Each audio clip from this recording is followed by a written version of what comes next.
MKUltra never ended. Absolute Mind and Soul Control in Government, Wall Street, and the Secret Space Program. By Jian Liang. What this book is about. The book aims to bring awareness of the following and to build a support group for absolute mind-controlled survivors. 1. There is new MKUltra mind control programming in Wall Street companies to convert a free person to an absolute mind-controlled slave. 2. Millions of people have been involuntarily implanted with nanochips in their body. The purpose of these chips is to control and enslave them. 3. There are managers or coworkers on Wall Street companies wearing full-body disguises and/or voice change devices who have a dark secret agenda against normal employees. 4. Satanic Ritual Abuse, SRA, and human sacrifice are real and can be used against any person. 5. Silent murder and killing without a trace are real. 6. Unbelievable technologies that you thought happen only in sci-fi exist. Invisible cloak, human clone, teleportation, soul extraction and transfer, etc. If you are not aware of them, you could be a victim. 7. Soul capture is the ultimate slavery of a human being. Through advanced technology and satanic rituals, a human being's soul can be captured and replaced without even knowing by himself or herself. This is already happening in real world now. What you can do to help. 1. Bring awareness of the issues discussed here to other people. You have the author's permission to distribute this book, as far as it is not changed. 2. Visit the author's website to support, breakthemkchain.org. You can download this free ebook, find information to join the monthly web meetings and meetups from the website.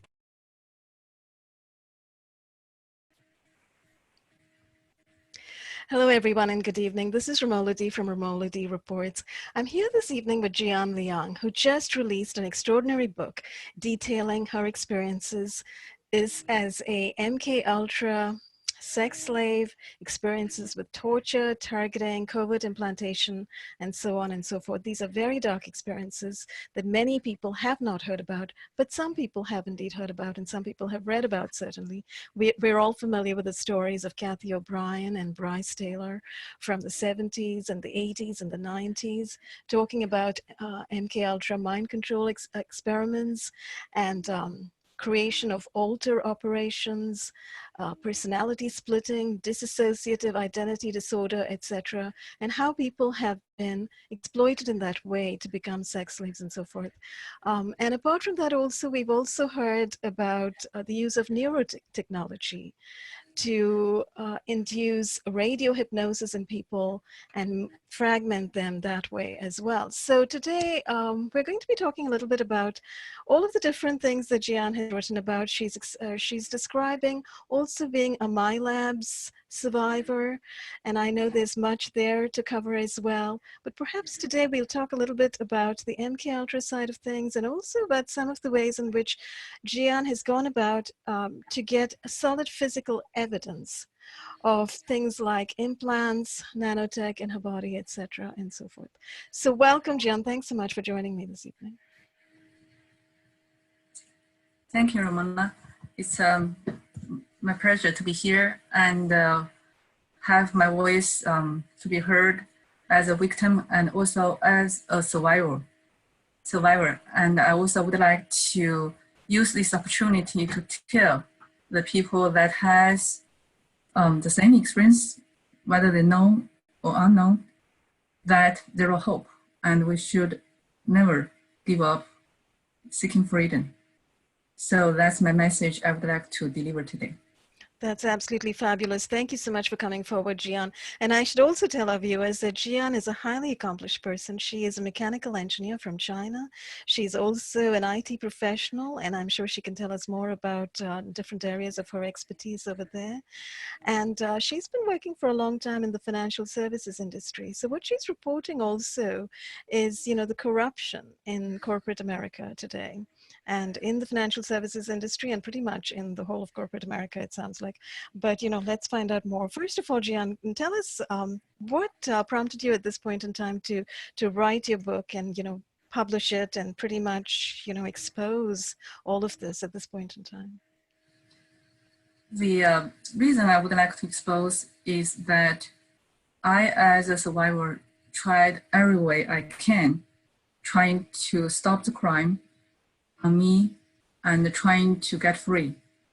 And because I face so much attacks from most from the bad side of the government, from the secret society, and also from some just straight gang members, I find it's very difficult as an individual to fight all of them. And I know from my experience that what I have been going through is not only limited to me as the individual who happen to be whistleblower. This can happen to anybody who works in a corporation, works for finance, government, and other agencies. The targeting is not limited to whistleblowers. If you happen to be in an important position, if you happen to be of use for those people who want to target you, then you may be a target. Whether you want or not, whether you think that it will never happen to me or not, it's not your call. So I want to bring this awareness to the people, and I hope that we can form some supporting group and have our voice be heard by the government, by all the people who has ability to change this, to turn this around. So that's my purpose, trying to get help, trying to bring awareness and have the survivors to work together for our freedom. That's a great intention and goal. It's rather interesting that you're saying pretty much that there are so many parties that have been involved, that have crossed your path, it seems like. Secret societies, the government. Did you mention the military as yet? I know you have in the book, but also the corporations, financial services industry, right?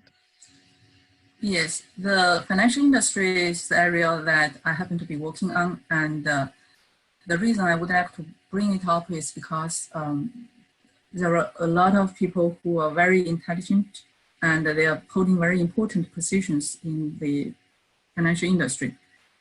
So that's why it's a heavily targeted area. A lot of people in the financial industry, they may not know about MK Ultra and they never imagined that this could happen to them. But from my experience, my observation, my interaction with some other people in the financial industry, I find that it is widespread. It's not only limited to certain individuals. So that's why I would like to say that we needed to be alerted, check the symptoms that I have experienced, and I can share that how I find the implanted chips, how I find that I have been MK Ultra mind controlled, and how I find evidence and bring this forward. Although we may not have a solution right away because this MK Ultra program, behind the program, the entities are so powerful that they may not be easily taken down if we don't take actions, if we don't work together. So that's why I would like to say that first thing is to just be open to the idea that this MK Ultra is happening. It's widespread and it can happen to anyone. So secondly is be alerted and to check whether it is happening to you, happening to your family, happening to other coworkers you may notice. And then let's also work on a solution together that if we can collaborate together, and hopefully we can bring this to the public's awareness, and then we can find the parties who are responsible for these programs, the MK Ultra programs, and we can have it stop. Now, when you say widespread and not, secluded to just certain individuals, do you mean widespread among management levels, or do you mean people are being victimized madly all over the place? It depends on the positions. That's what I observed in my experience in the financial industry. So certain positions are so important that the entities behind the MK Ultra, they cannot afford to lose control of them. So it is the control, absolute control, that's needed for those individuals. So it's a control mechanism that's applied across the board in certain levels and certain positions. Yes. What you're saying. And when you say MK Ultra, perhaps now is the time when we should sort of go into it a little bit. And, you know, what exactly are you referring to over there? You know, what kind of mind control are we talking about? What exactly? So MK Ultra is a program that was initially started in 1970s. The purpose of it is to analyze how to interrogate, how to let people talk, tell the truth. So they used drugs, most is LSDs, and they use a lot of torture mechanism like electronic shock to break people's mind, especially children's. And when a person is under extreme torture, the mind will split. That's a mechanism for people to survive. And we will split into multiple personalities. Some of the personalities will hold the horrible memory, so that the main presenter, which is the person who's going through everyday job, will not remember the torture, and the person can function as well. But the memory has been stored by, and it's remembered by these which is alternative personalities. And these alternative personality can be programmed. When we say program, it is the handler, the programmer, intentionally give the instruction to this alternative personality and order them to do the things that they normally would not do. So that's called programming. Essentially, programming are a lie. What the handlers tells the alternative personality, that's not necessarily true. But because the alternative personality, they do not have a way to tell the truth or false. So they have to accept what the handlers told them. And that's how programming works. So in the 1970s, this MK Ultra program was concentrated on small children's. Yes, that's what I was going to say. I think a lot of people understand that, you know, children, especially below a certain age, is it 5 or 6, they are you know, because their personalities are just developing, etc. They're very vulnerable at that time period, and then they're the ones whose personalities are fragmented and split in that way. But in your book, you speak about this as a possibility for anybody at any age, right? Yes, it's applying to adults too. The adults, like myself, that we were split by 3 different methods: by drugs, which is sometimes LSD, the drugs under drug influence, that we can easily be going to an alternative state and then can be programmed. Another thing is by extreme torture. So I talked about a person going through extreme torture, the mind will split to hold the horrible experiments, the memory, and that's how they did to me. Besides that, And I think when we were speaking earlier, you actually talked about electroshock to such an extreme extent that you're almost at the point of death, and that's the yes, point at which the personality fragments. yes. So electronic shocks are the most common, and then there are all kinds of torture that I have been through, and the purpose of it is just to break your will, break your hope, and then to feel that you're going to die, and you have to split to hold this horrible memory.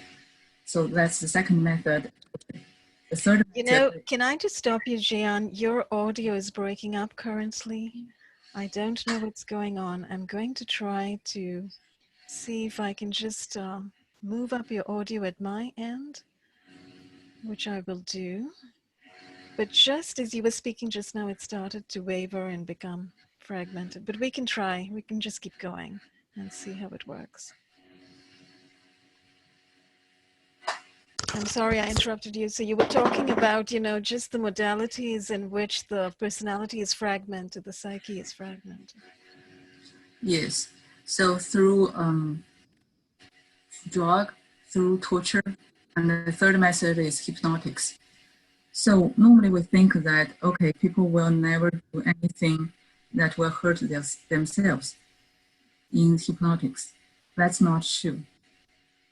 By hypnotics, especially by electronically induced hypnotics, you will do things that you normally don't do because you are not in a state that you can distinguish what is good, what is bad for yourself. So those three methods are the ones that have been used by a lot of people, including me. Okay, so this is something that you have definitely experienced, is what you are saying. Now, you know, I understand that these experiences must be difficult to speak about. So it's up to you where you'd like to start in terms of telling your story. I know one of the things that we had talked earlier about regarding, you know, what the importance of bringing forward is how exactly you began to uncover these experiences. Did you know from the beginning that this was happening to you? What were some of the first clues that began to come to you to make you see that something was wrong, something was going on? Yes, I started by noticing that I have been implanted with nanochips. The reason I started noticing there are three different ways to tell. One is I hear my ear rings. So I have this ringing in my ear all the time. At first I thought, okay, maybe I'm just old and I have been not sleeping well. But the kind of ringing is different when I move to different locations. So that tells me that it's not from my body. It's a That's problem. really interesting. You figured out it wasn't internal. You were getting an external signal because it was Yes, varying. There was a variance there. yes. It's like I have a radio station in my head that constantly receiving and broadcasting signals. And because it's a radio frequency, if I go to different locations and there are different barriers, this frequency will change tune and it will change its performance. Sometimes it's stronger, sometimes it's not that strong. And if I'm going to some protected environment, like if I go into Faraday cage, it will stop for a while, but then it will come back again. And on the different locations, if I'm swimming, I go to a certain place that has very bad receptions, then the frequencies will change. So that's the first clue to me that something is happening in my head. This shouldn't happen. So because of this, I use other methods to tell. I can tell people that we use different tools. There are tools that can scan our body. If we use the those electronic devices and scan our body by ourselves, we can see that the number will change, frequency will change from those devices. The only explanation is that you have frequencies emitting from your body. Otherwise, the device will not capture it. So that's the second method that I verified by myself that something is happening in my body.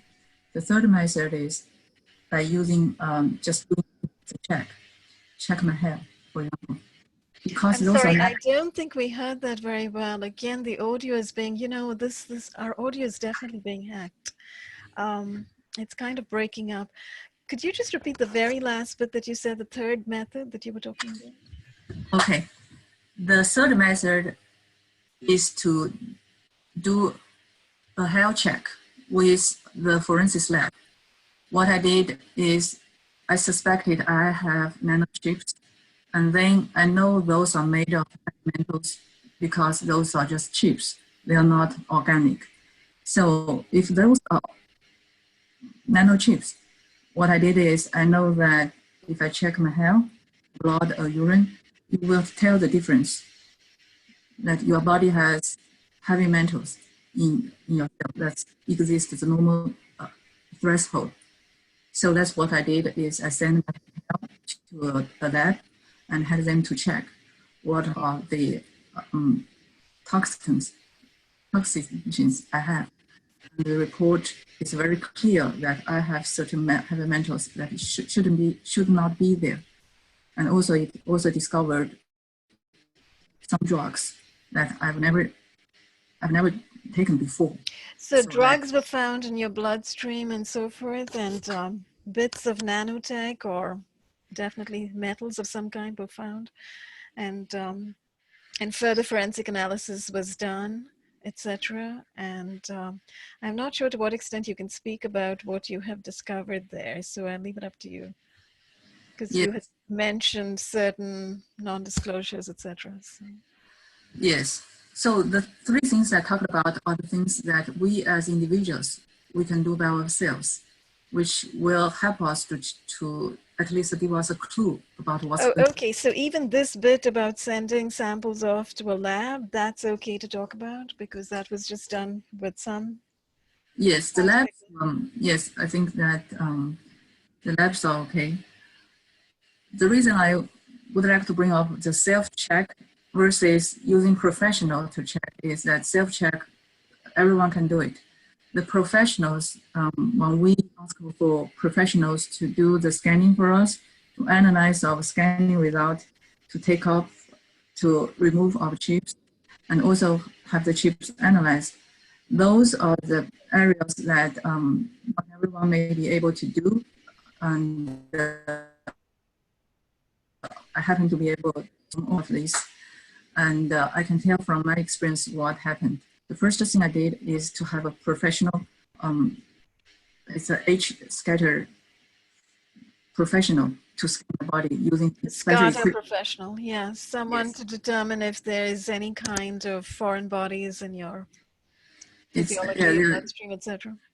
They're checking two things. One is whether there are frequencies shooting on you.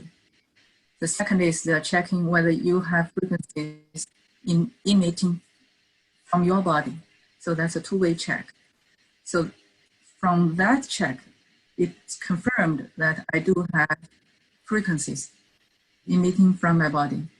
So there is a possibility to discern between the frequencies received by the body at different places and the frequencies emitted by the body at specific localized points? Yes, there are two kinds of tools to check. So that's the first thing I checked, to confirm that there are nanochips inside my body. Secondly, is somebody is listening to the information that's delivered by those nanochips. So that's the first step. And that was all considered to be nano? There were no indications that it was micro, at the micro level? From the third step, which I did, which is remove the nanochips from my body. And that confirmed it's nanochips, very small. I see. So after the scanning, what I did is I send the scanning report to a toxologist to evaluate where are those frequencies coming from, who's listening to those frequencies, and also from the pattern of the frequencies inside my body, trying to find whether we can have about who's manufacturing those nanochips. Interesting. So that's the second step. Mm-hmm. The third step is that I actually used two different methods to move the chips out of my body. One way is to use detox. And there are medicines, there are over-the-counter medicines we can take to flush those nanochips out of the body. I was able to flush several chips out of my body, and some came from my ears, and some come from the nose. Not all of them, because I know that some chips are so deep inside, and there are different kinds of chips. That some are organic chips, meaning they use your own protein. Yeah, they kind of, in some way, bond, don't they, with your body, your human tissue. And that's what synthetic biology is all about. Yes. So it's not, I cannot say that using those medicines can flush out all your nanochips, but that's just one step to get you started. At least you will get better. Mm-hmm. Another way I did is I was very, very fortunate to have a surgeon who helped me to remove chips. She was able to remove two of them. The only thing we can remove is from the surface, because if you really want to remove the chips inside the brain, it's very difficult. You have much complicated surgery to do. So I didn't go that. But from the 2 chips removed from my body, I was able to send to the lab to analyze again. And then I was able to tell. So those are confirmed, those are nanochips. And then from there, I did the 3rd step. I did a 4th step, which is another scan. And this time, this scan is much more complicated. And they use very advanced technologies. And this scan tells me more, which helped me to use those frequencies that I received from this report. And the taxonomists could analyze it and tell me who are behind those chips. Yes, you know, I am familiar to some extent with this because I have read some of the reports, the scatter reports and the, you know, forensic reports of various other people who are coming forward to reveal their stories. And it seems like there is a way in which you can find out how the frequencies are tabulated in the FCC databases, right? Because all of these frequencies are registered. They're connected to a particular kind of implant, and that implant has to be registered with the FCC. At least I understand most of them, although I've recently come to know that there are also some frequencies that are not being registered, which is highly irregular, which is outside the realm of what should be happening, because the FCC is supposed to maintain this compendious database. So through that means, people are able to find out who those implants are being used by, right? Who those frequencies are being operated by. So whether it's the military or whether it's a certain company or so on and so forth. So you were able to do something similar, right? Yes, those frequencies, like you said, normally they should be registered on the FCC, but there are frequencies that are so secret and they are reserved by certain entities and you cannot tell. So that's the limitation of just frequencies to find who's behind those chips. But with the removed nanochips and with analysis of the components of how these chips are made, and then also to find its characters, we combine all these methods together.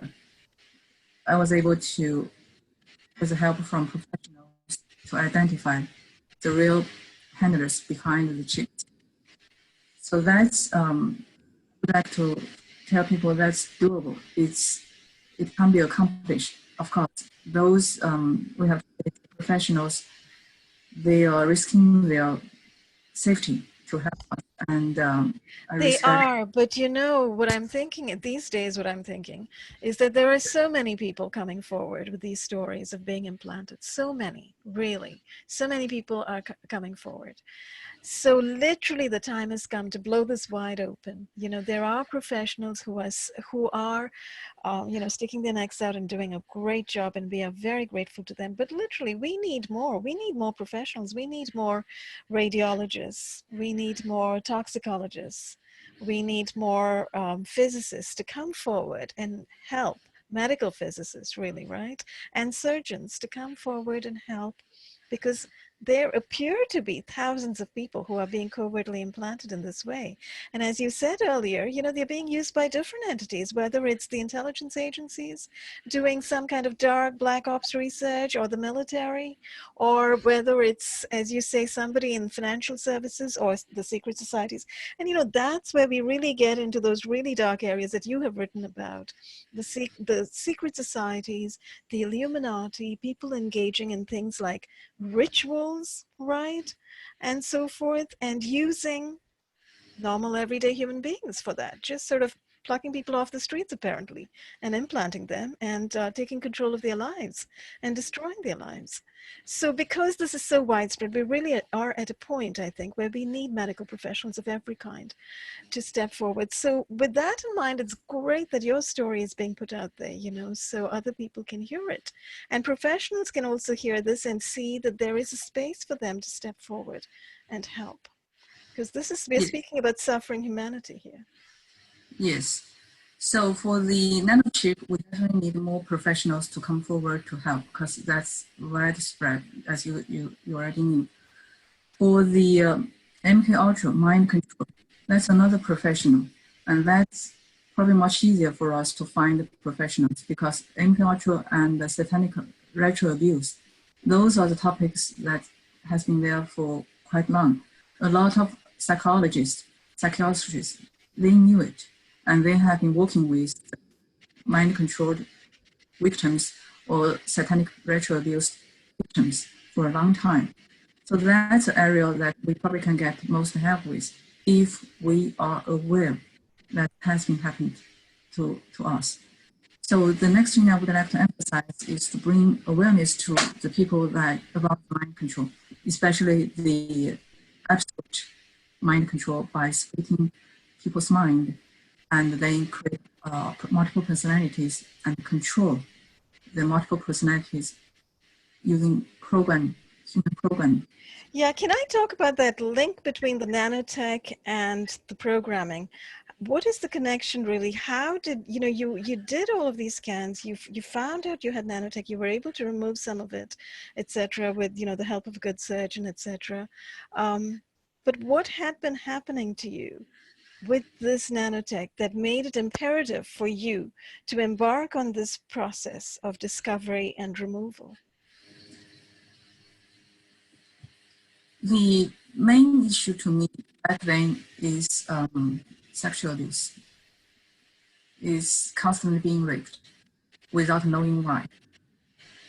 At first I thought, okay, I was sleepwalking, that I was hearing voices in my mind and I sleepwalk. So I tried many methods trying to not walk out in the evening. It didn't work. So there must be another. And you found out that you had actually been leaving the home at night, and you found on your body evidence later of having been sexually assaulted, but you had no actual working memory of these experiences. back then I do not have memory. I have the symptoms, but I didn't deprogram, so I didn't know that I was actually walked out by my own alternative personalities. I thought that, okay, I was hypnotic and walked out. So I tried to break hypnotics and trying to block myself from the house. It didn't work.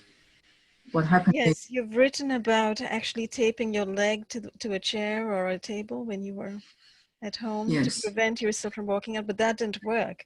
So because literally, and you found this out later, altars had been called to break those bonds and just continue to walk yes. Basically, my alternative personality is my biggest enemy because they sabotage every effort for me to not walking out. So later on, I was analyzing how can I stop being hypnotized. Then I find this article talking about Illuminati's undetectable mind control slave, how they program people to absolutely mind controlled slave. And that totally chilled me to the bone because that's so I figured out that's what had happened. The difference between the normal Illuminati mind controlled slave, which happened long time ago, and my experience is that now they changed to use the technology. So I can be remotely triggered, remotely put to sleep and invoke to a certain sleeping state that I can be best programmed and called out. Yes, and I think many people, at least those who follow these subjects today, are aware of radio frequency weapons that can indeed work remotely to induce different states, whether they're sleep states or awake states, or even induce emotions, right? So And also engage in subliminal influence, neuro influence, put the inner voice, replace the inner voice in your head, which all sounds high-tech and sci-fi from a certain point of view, but unfortunately this neurotech has been around apparently for decades in the military, and we're learning more and more about it through people's experiences today. Yes, those are the technology that normally you wouldn't think it's related to you, because those are just some technologies supposed to be benefit people, but in the wrong hands, they can be used to put the normal people like me, put me into a certain stage, and bring up the personalities, and then do the things that harm ourselves. And by creating those altars, they can actually have us to do very horrible things, and without the main person who's running the daily life, we don't have any memory what happened in the evening, what happened when we were called out as another personality. So This is huge, and I think this is sort of the crux and the core of what you're talking about when you say MK Ultra, right? It's this precisely, that somehow through radio means, radio hypnosis, radio frequency weapons, parts of your personality or psyche that have been programmed into you through extreme means, it sounds like, suddenly can be called up and take over. And the main personality, the executive personality, I guess is what they call it, right, has no memory, no awareness when the action is completed, once the event is over, because the main person doesn't hold that memory. The memory is held in the altar. So that is the connection to all of the horrific things that we hear about in the news, right? The things that people can be led to do because they're not in control. Somebody is controlling them and moving them to an action or an event, right? Yes. The thing that affect me is also affecting a lot of people because they don't know. We don't know. When I was not aware of this MK Ultra and these alternative personalities, I had no memory about any of the things I did. And I run my daily job, Wall Street employee, and interact with people in my work and after work. There's nothing that seems strange to me. But what happened is the entities who are behind these crimes, they can put any person, normal people, under this MK Ultra program, and the person may not be aware of it. And that means they put those programs in dormant state. But when they really want to use this person, they can call this person out by switching to another personalities and do things that the person normally would not do. And this is the dangerous things about that you do not know. You really do not know that how many programs you have been through and who are controlling you. You're called out to perform things that you normally will not do. You don't have a clue about what's causing it and who's controlling you. That's absolutely terrifying. Do you think it can be used against young women, young men, women who are, married, women in a relationship, women at home? Could it be used against anybody is what I'm trying to find out. Are there any criteria, or is everybody in a sense somewhat vulnerable and susceptible? I think everyone is vulnerable to this because it does not require a lot of technology to split a person. If we look at the Illuminati's history, in ancient times, they had already started this mind control by splitting people, by using torture. So it's not necessarily meaning that you need nanochip, you need extreme high tech to split a person. It is how they invoke you, how they call you, how they put you under this program, and when they are going to be call you out. So that's the thing I would like to just bring it to people's awareness that this is happening. That this is actually happening. This is people. This is being done to people. This is being done to men, to women, and Yes. it sounds like a lot of women could indeed be used in, in sexual ways, and sex enslavement and sex trafficking, etc. Possibly men too. But there are also all these incidences of mass shooting that we see in the news all the time. Could that be related to this? Yes. The person, I think several of the mass shooting person, they said they heard voices telling them to do things.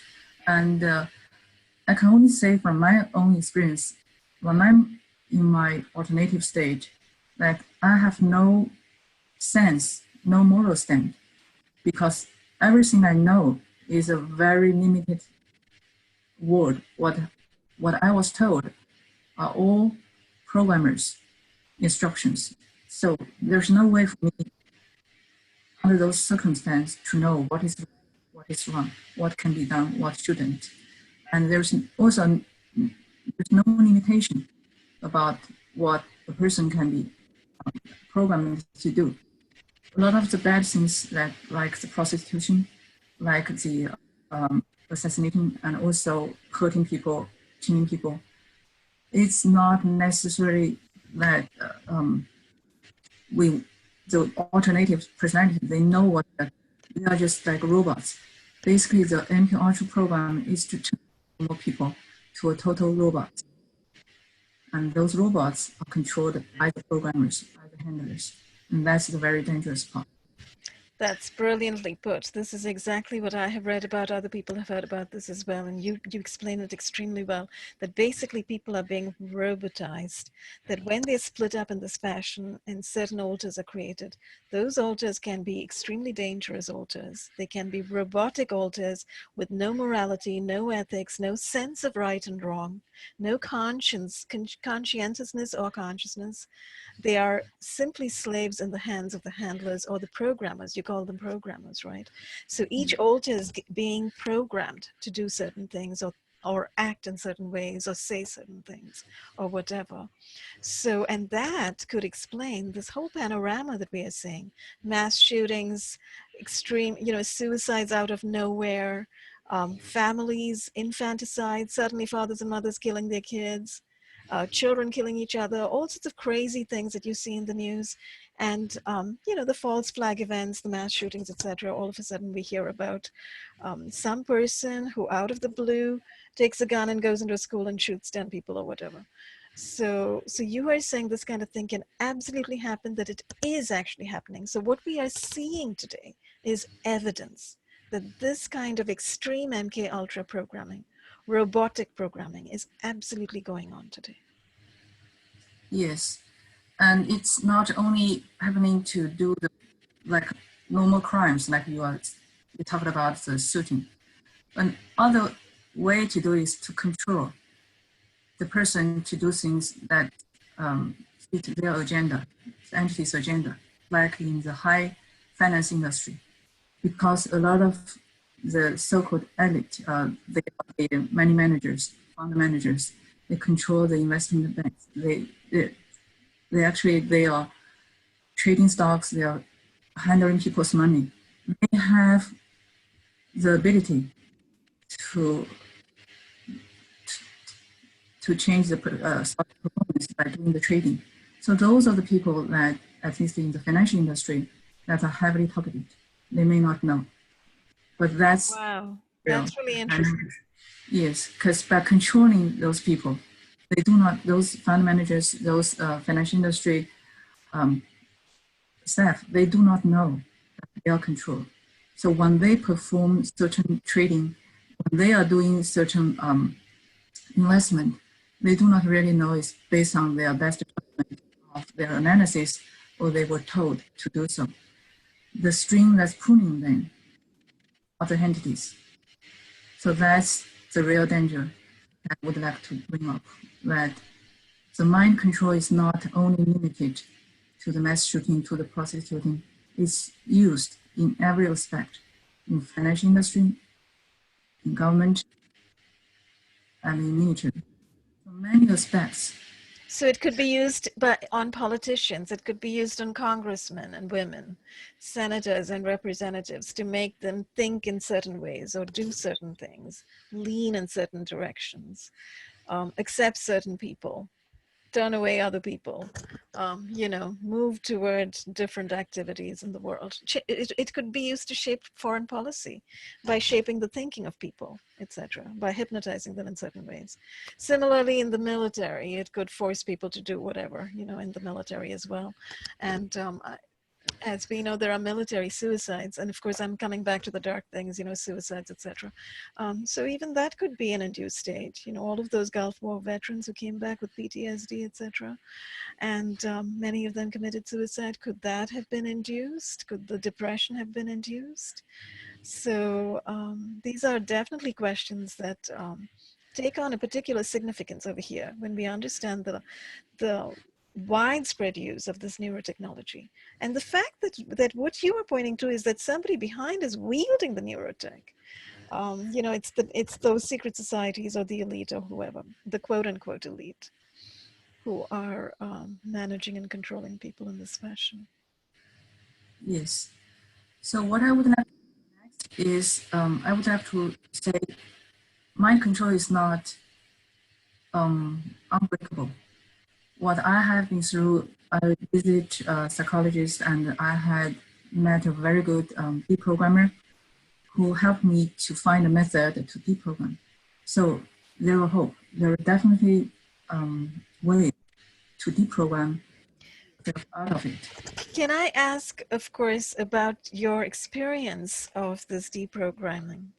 When you first started doing this deprogramming, is that the point at which you began to realize what was really happening to you and you began to recover memories at that point? Yes.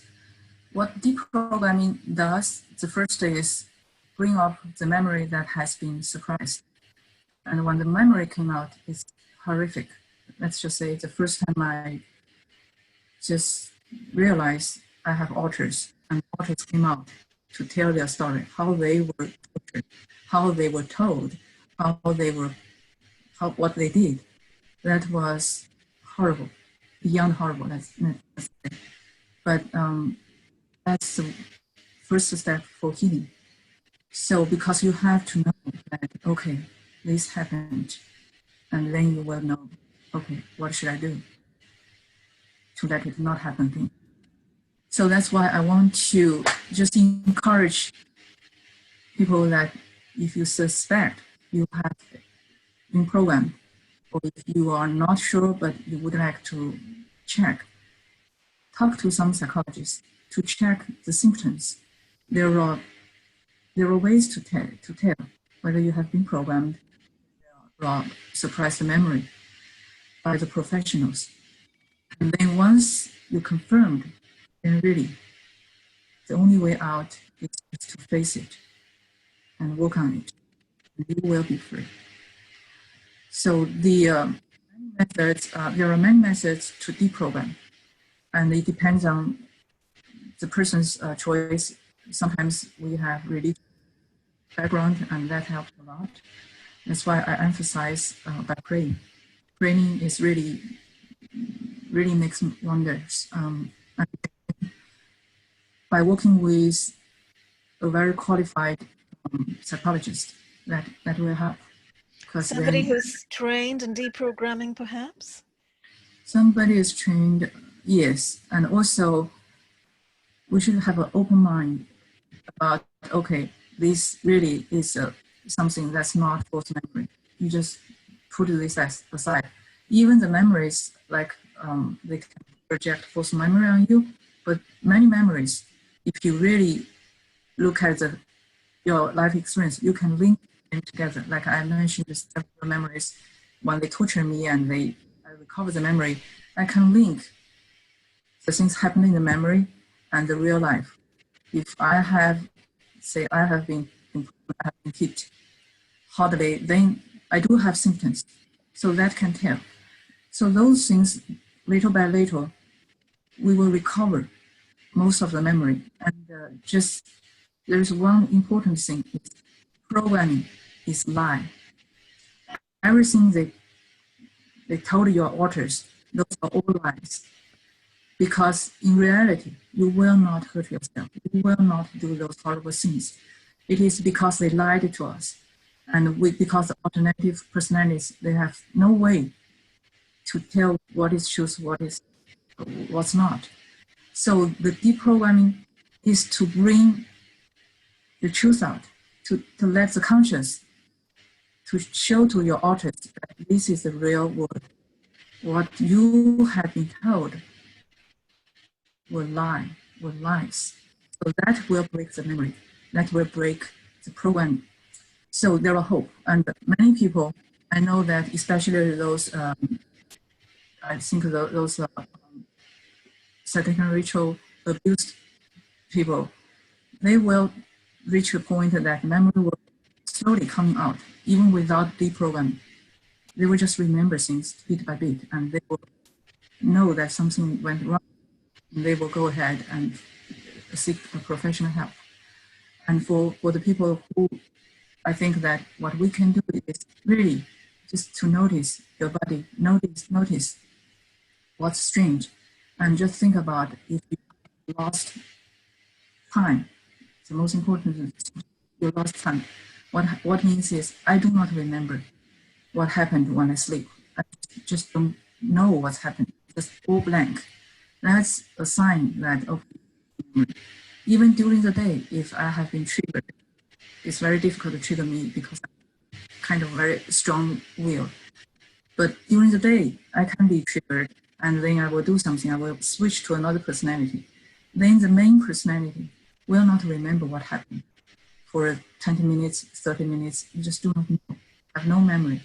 Lost memory is a very important indicator that you probably have been programmed. You have been switched to another personality. So there are symptoms there that psychologists can tell you.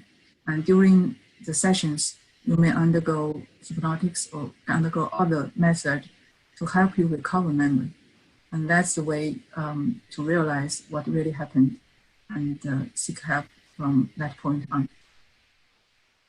I'm sure the information that you're just sharing over here is going to be vastly helpful to many, many people. And you know, you had said that you are setting up a website, right? And you are you want to reach out to other people. Are you already in touch with some other MK Ultra survivors that you know of? Yes, I had actually been deprogramming and connecting with other survivors, especially the DID survival. It's called multiple personality before. Now there's a new name, which is dissociative identity disorder, DID. So they're the same thing. It's just different names. So there are victims there that, or survivors, let's put it this way, because we just want to break free. And there are ways to help ourselves. But the main thing I would like to let you know is by ourselves, individuals, it's very because we are facing a very, very strong entities. Let's just put it this way. They are just very powerful. So as individuals, if we cannot deal with it alone, especially every victims, DID victims, they normally install the suicide program in it, meaning that whenever we discover the truth and we try to deprogram ourselves, then the suicide program will begin to. Oh my goodness. They sort of trigger a suicide program so that the person is constantly thinking of suicide and wanting to kill themselves? Yes. There are incidences that people just got triggered and then suicide, or just do some other things that jumping through the parking lot and then going through the cliff. Those things happen. So it's very important to work with professionals. So when this suicide programming is triggered, you have somebody who can help you to pull you out of it. So by having a supporting group is also very important. So when we work together and we help each other, that's the time that the entities behind all these horrible things, they will, at least they will know that people are awakening, people are waking up, and people are trying to break free. So that's the time that we may get our freedom back. And I also would like to emphasize that deprogramming is a very, it's an area that we should not be only doing ourselves. It's better to have somebody who's safe to help you. So when you are injured, when you cannot deal with those horrible memories, or when the suicide programming directed you to hurt yourself, you can always have somebody to stand by you to help you. So having supporting group, also promoting the awareness that this is happening and it can happen to you. Mm-hmm. It's very important, and I would like to put it out here, and also hopefully I can connect with survivors and help them to identify the necessary help. I have been helped by many professionals, and then I have been lucky to remove some chips. I have been lucky to get a very good psychologist to help me to deprogram.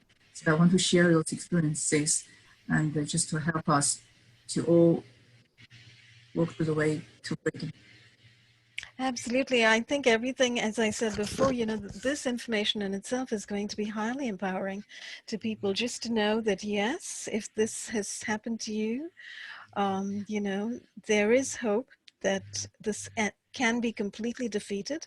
You can break out of it and return to your own self, your own life, your own personality, your own psyche, and there are certain methodologies to do it. And a couple of the things that you're emphasizing over here is do it in a safe space with somebody who's professionally qualified, who's got some experience in this area of dealing with DID or dissociative identity disorder, and helping people through to deprogram and, you know, find, get back to their own core selves, etc. The other thing that really struck me is that you said all of the programming that's been done to people to break them up and break their psyche into fragments and into various alters, some of which are horrific alters, which you in your real life would never associate or identify with whatsoever. All of that is being done through telling the person lies. Through extreme torture, through hypnosis, radio or whatever, radio, electronic, etc., but also through just telling people lies. And so the way to break out of it is with the truth. And I find that highly powerful, just a powerful statement in itself, that working with the truth is, in a sense, a very powerful way of breaking out of the deprogramming. The programming is a very powerful way to deprogram. And you also mentioned prayer, right? And prayer and having a strong faith can also get you through this. Yes. So all the programming that I've dealt with, they have a dark agenda. So we talked about satanic ritual abuse and the program. They are linked together. So when we face those dark energies, it's really, you need higher power. You need a higher self, somebody that can really stand by you and then give you the strength to go through this. And something or that's very high, that's untouchable, that will not be corrupted by the dark energies. So that's where we pray. That's the prayer power. Pray to those high energy. Pray to those high entities, no matter what religions you are. The prayer really can help you to give you faith and help you to stand by yourself and face all the darkness. That's absolutely wonderful. You know, before we close, one of the things I'd like to do is share screens and just show. Oh, actually, can I even do it? Sometimes I can't, and it looks like things are happening. Do you want to share your screen and show your website, perhaps? Yes. Okay. Go for it, because something's happening over here. Things are always happening on my computer that stop me from doing what I want to do. But go right ahead. Go ahead and share your screen and, you know, show us your website. I wanted to show the article that I had, you know, highlighting your work on my website. So I shared my screen, and this website I just put It's www.jianliang.org. So I created it by myself. So it's just not very sophisticated, but I talked about what this book is about. Did you want to go right to the top of the page and show the front cover of the book so people can see the title, perhaps? Yeah, the title of the book. It's below, sorry. Yeah, go ahead. Yes. Culture never ended. Absolute mind and soul control in government, Wall Street, and the secret space program. So the book is there, and then if you cannot see it in the mobile device, then there are other chapters that you can see by pulling the menus. And I have also my personal information here. So if you don't have time to read this book, then this is a summary about it. Read the summary, yeah. I also liked your preface. I think I quoted from that in the article. And I mentioned a little bit and I excerpted a little bit from, you know, your secret space program sections. And I know we haven't had time to talk about it here today, but perhaps you can come back sometime and we can talk about that aspect if you are ready to talk about it. Because I think a lot of people would be interested to find out what on earth and how could people possibly be associated with that, the secret space program, etc. In this way, you know, in this way where people are targeted and being abducted and somehow being used and exploited in secretive ways against their will and without their consent. Yes, definitely. So wonderful, yeah. So the one of the other things that, you know, a lot of people who are targeted, of course, are the stories, you know, that I've been covering quite a bit. And it struck me, one of the things that you had said to me earlier, that there are did you say 3 or 4 stages of targeting? First is the gang stalking. And this is pretty much what, you know, people like Mark Rich write about and pretty much everybody who's experienced these horrific programs. First, you get stalked. Then you get covertly implanted. Then before you know it, you're being trafficked into some ghastly experimentation, non-consensual program or some weapons testing program. So you're being assaulted continually with directed energy weapons or with neurotech or both. But then you said the next stage for some is the MK Ultra, right? The alter creation. Yes. So like I had been through all these, of course, not the last one, was the termination. Oh, God. Okay, that's the thing. So there was a 4th, and it was so ghastly, I put it out of my head. Okay. Yeah, but with prayer, with the faith, we know that we can break this. That's true. Put us into the first stage is gang stalking, and then into implanted with nanochips, so they can tell 24 what you are thinking about, and they can monitor you 24/7. And then if that's not still not enough, then they go to this mind control, absolutely mind control, because this is the most horrific thing that a human can experience, totally being controlled, totally become a robot. And of course, the last stage is determination. For a lot of mind-controlled victims, depends on how they use it. So if they stop using you and you have no use of them, they can terminate. And it's there are many ways that I talked about the silent murder. There's no trace for the murder. That's one. When an MK Ultra or mind-controlled person, the suicide program kick off, you just kill yourself. And a lot of times, if you don't realize what's happening, then you just self-destruction. You do your self-destruction, you go into drugs, and you have all these bad habits that just lead you to the death. So those are the things that I really want to bring people's attention, that it's not all other people's story. It's not, you have nothing to do with it. When you are in certain position, like in the higher finance, if you happen to be controlling money, you happen to be in certain position that you are of use to those entities, then you are targeted, no matter whether you want it or not.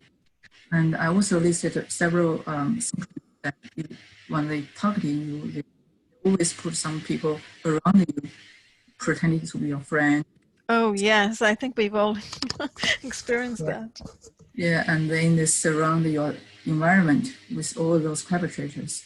So those Yeah. could happen. And another thing I would like to emphasize is no matter how horrible these are, just do not be afraid. Do not fear. Because fear is the energy that feeds the entities. When you are not fear, when you have absolutely faith and you just go ahead to seek the truth and strive to find your freedom back, you will get it. So that's message I would like to bring on. Although I'm still being programmed, the way to go to freedom, to get freedom, is much more difficult because I'm facing entities that really do not want me to bring this up. But I think that with faith, with prayer, it will be done. And then when more and more people wake up and we join, that's the time. Yes, and we can end this, right? Let's be positive and look forward with great determination and resolve to the ending of these very dark, Yes. horrifically invasive, extremely unethical, extremely inhumane programs, which, absolutely should not exist, but unfortunately do exist currently, as you are testifying to. So, on that note, I thank you so much for coming forward to tell the story. And, please do keep in touch with me and let me know if you're ready to talk about other parts of your experience. And we'll, do a second interview shortly. But I think this information is going to be very valuable. What we can do is put the info related to your website below, the link, so people can stay in touch with you. And, I'll post the links to my article as well. People can pick up a copy of your PDF and read the whole story, which I can tell everybody is absolutely mind-blowing if you haven't read it as yet. We've really barely touched the surface here in this conversation. But, it's a real privilege and an honor, Jian, to be speaking with you. I really do appreciate you coming forward. Thank you for writing your book. And you worked with Alana Freeland. She was your editor, and she's been very instrumental in sending your book out. So I thank her as well. And I think a lot of people are going to be so grateful that we now have a voice in you for them. For everybody who's experiencing what you have experienced. Thank you. You're very welcome. Thank you so much. We'll see you again. Thanks Yeah. everybody for watching. We'll see you again very soon. Bye-bye. Bye-bye.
Welcome, everyone. This is Danny with Why Is This True? And joining me tonight is Jian Liang, who wrote a very important and timely book.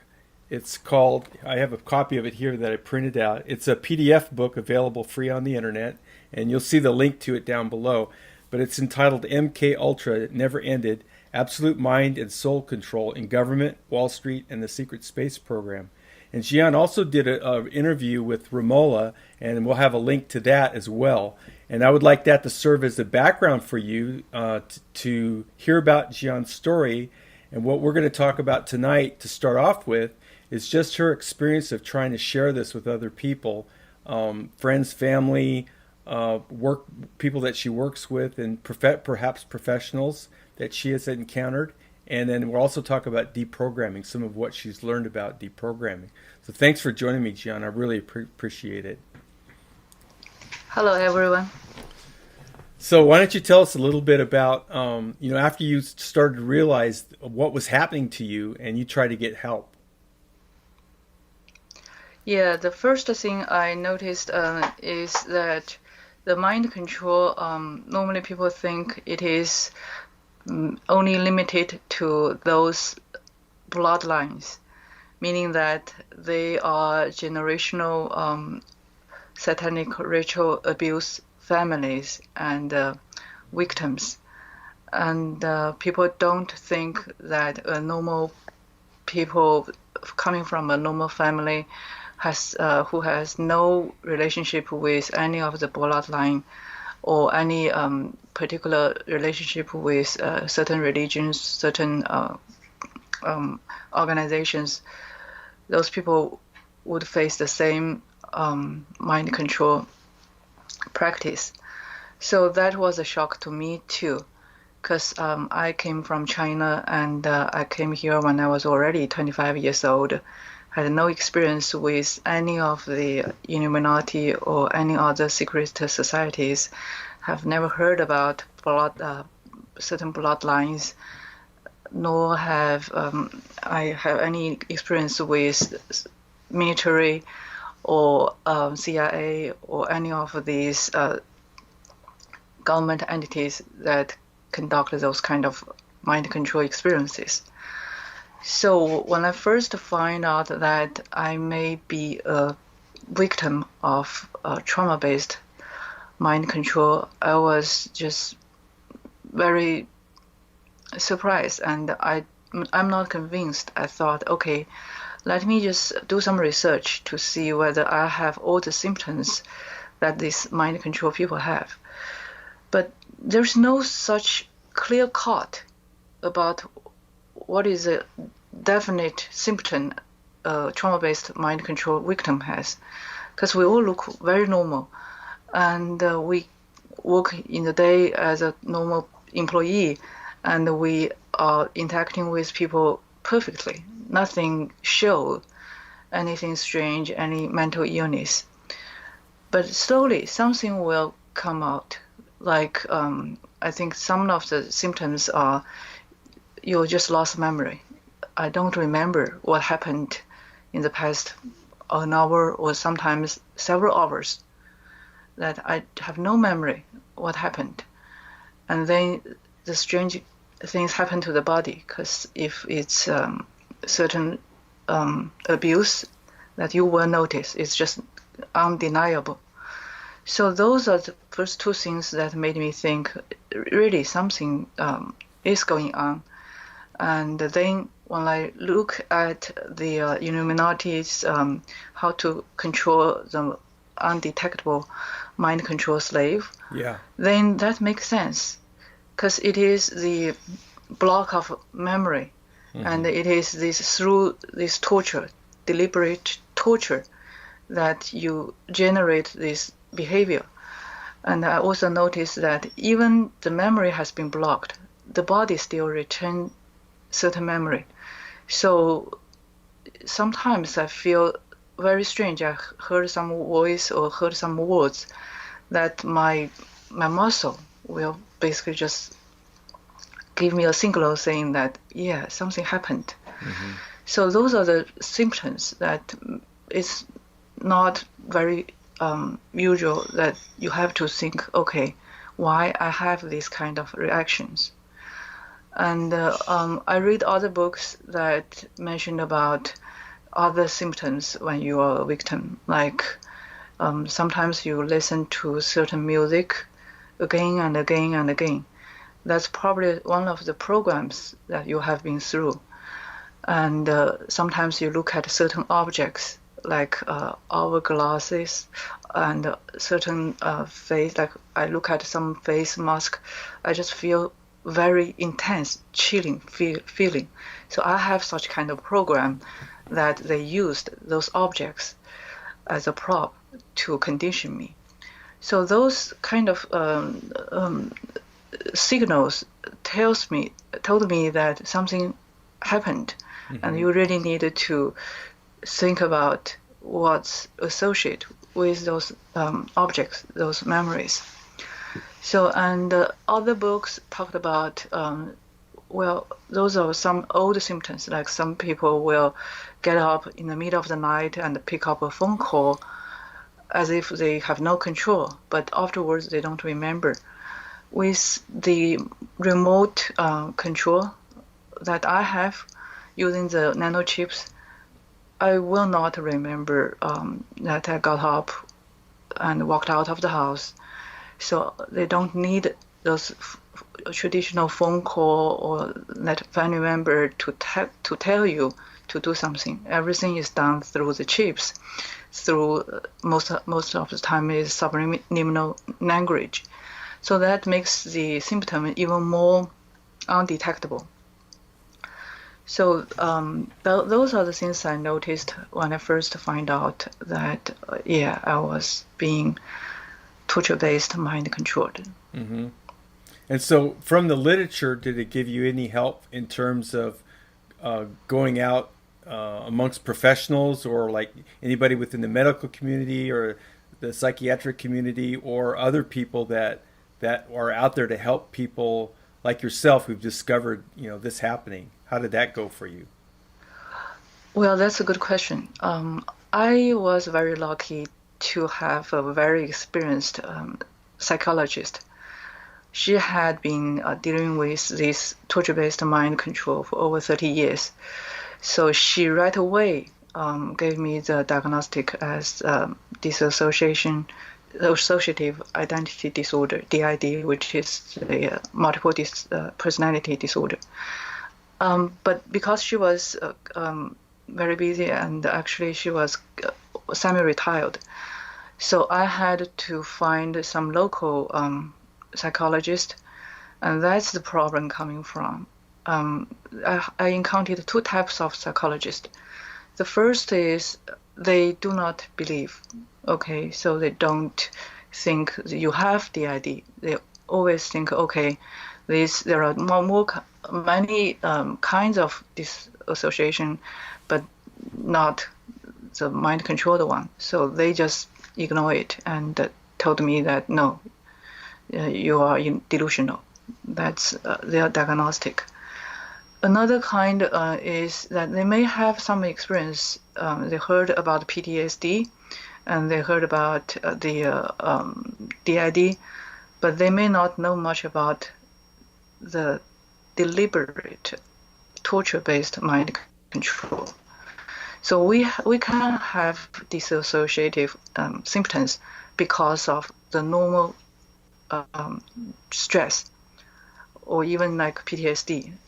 But these kind of programming, the torture-based, trauma-based programming, is intentionally split our personalities to create the multiple personality or alters. Mm-hmm. So this kind of diagnostic is you really need some doctors who have been treating patients for a long time, and they know how this programming was done, and then they can help you to recover memory and deprogram. Mm-hmm. Even with the deprogramming, it's a very special skill, because you really needed to know how programs were installed, and then you really need to know how to recover memory and just remove those programs, and then integrate the multiple personalities with your main person, and then hopefully you can recover to be a whole person. So that's Can I ask you yeah. something? Okay, so apparently the memory recovery is important for the deprogramming, and in the process of recovering the memories, does that tell you how the program was installed so that you can select the right type of programming, or is that a separate, or are those two things not related in that way? It is related. Of course, the memory is what matters because it is a memory, especially the pain in the memory, that caused the authors to behave as their masters told them to do. But during deprogramming, it's not necessary that you need to re-experience the trauma. You can have the memory, but to me, I'd rather just sit there as a third person watching like a movie Right. instead of, okay, this trauma happened to me again. Right. So that's the difference between recovery memory versus in deprogramming, just process this memory. So when I first worked with the psychologist to deprogram, she was able to first identify, okay, what is the authors that will come out to talk, because without having certain people, certain authors to come out to talk, you don't know how the system works.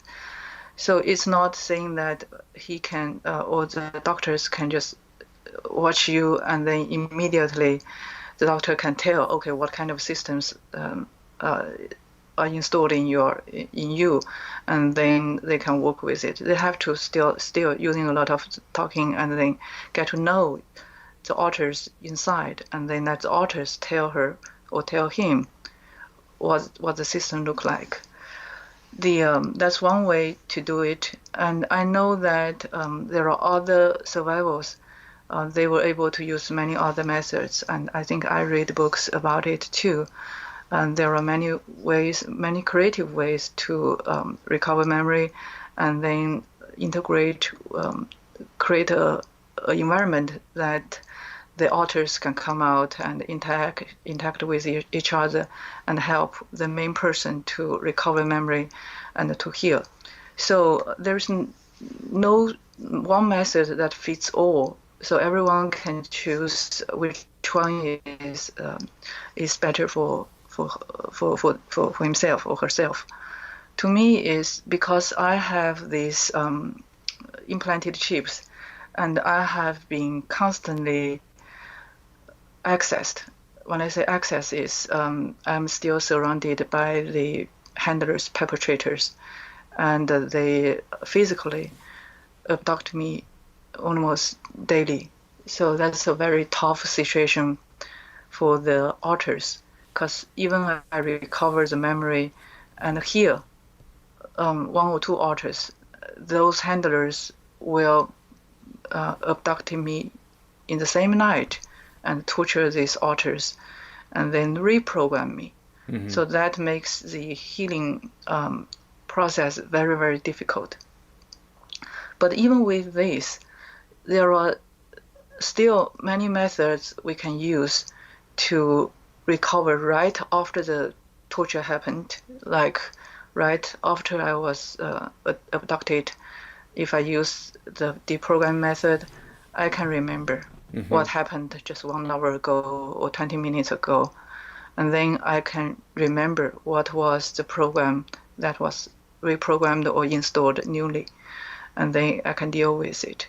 Healing is still a long journey to go because of the constant abduction. But having memory recovered is a huge step, because a lot of times once you know what has been done to you, you already in halfway, you know how to deal with it. Even right. The authors are still afraid and they still walk out, but they know that what they heard was a lie. It's not the truth. So that helps them to deal with it. So I would still encourage anyone, no matter what, just go ahead and recover memory, and then work with whoever can help you to gently process those memory and go towards the healing process.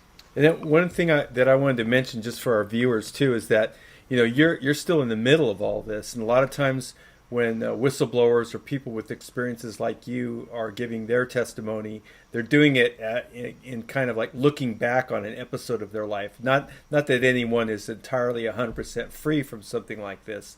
I don't think that's a very accurate way of looking at it. But they usually have some period of time where the healing has occurred, and they're looking back on it as something that's part of their past, like they've moved on with it. A lot of the books that we've read and whatnot kind of are from that perspective.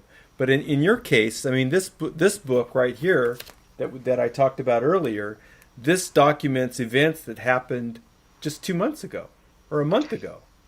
So this is like, people, the saying is hot off the press. You couldn't be more accurate in saying something like this, and that goes back to why I'm interrupting here, is that your motivation for doing this is that to help other people who could be in the throes exactly where you're at right now. And all of this is fresh, happening as we talk. And, you and I spoke about this before the interview, is that your motivation for doing this is to help other people who might be in the same situation that you're in right now.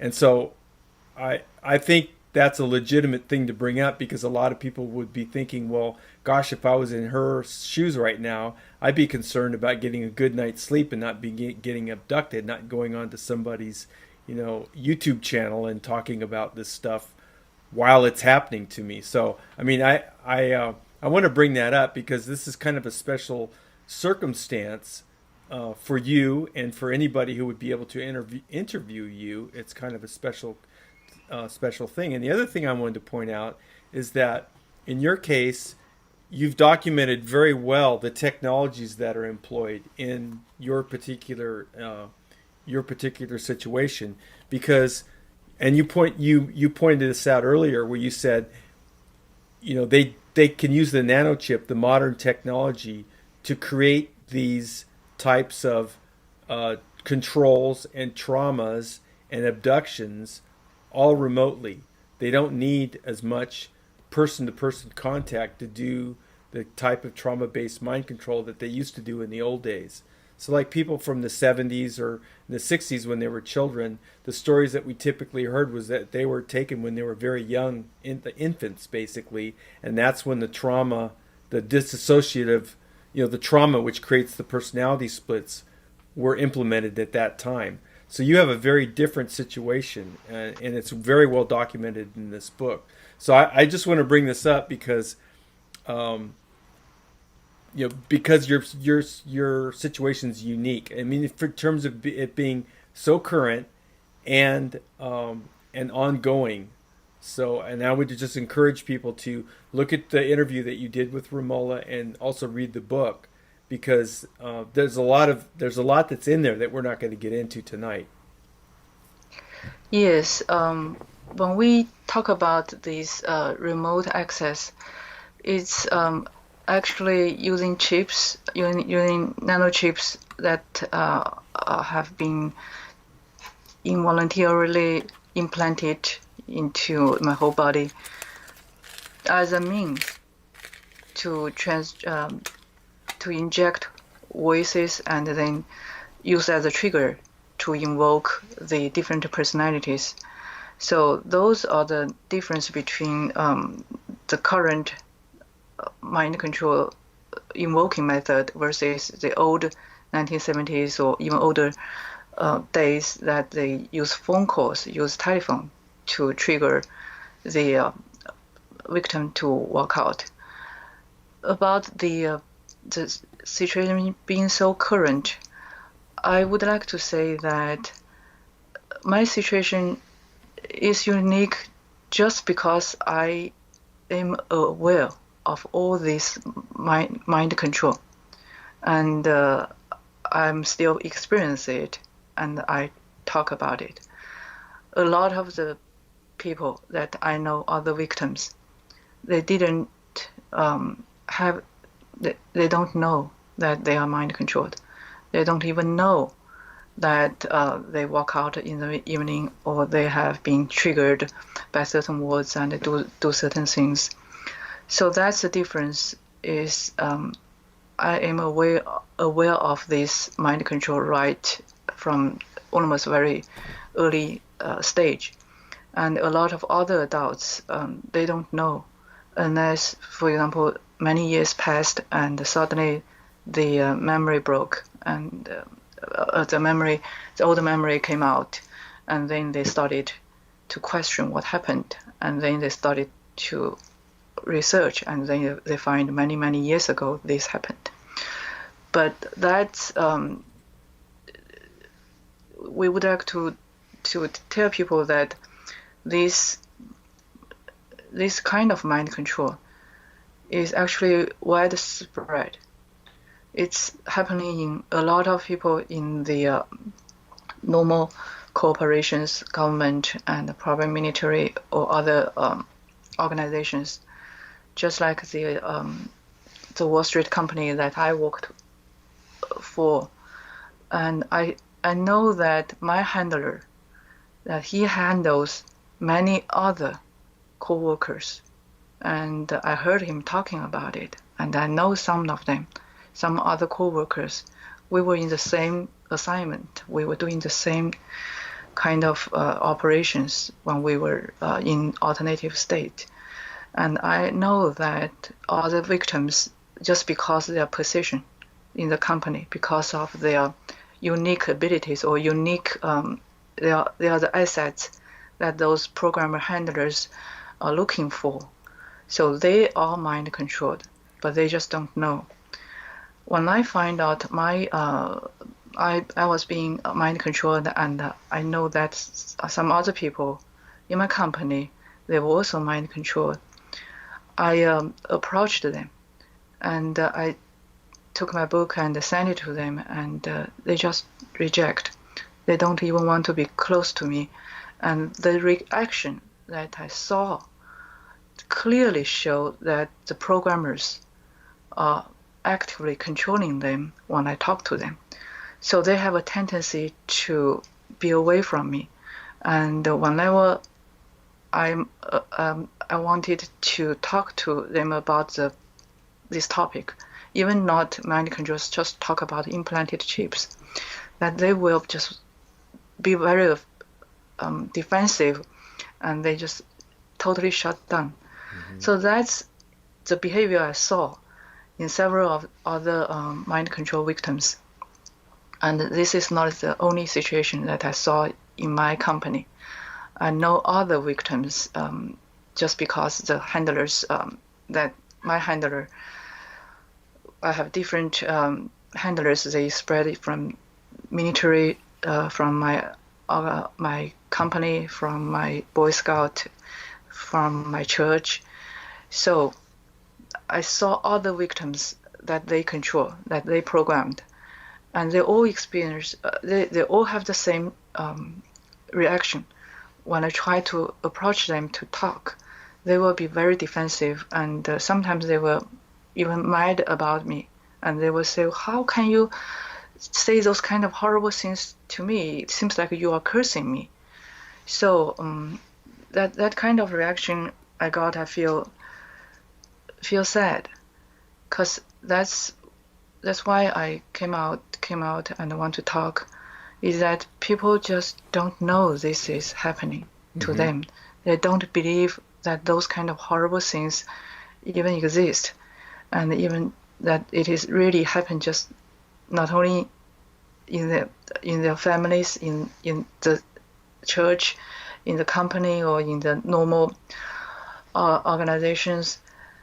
And when they first heard about it, the first reaction they have is they don't even want to hear about it, because it's just too horrible.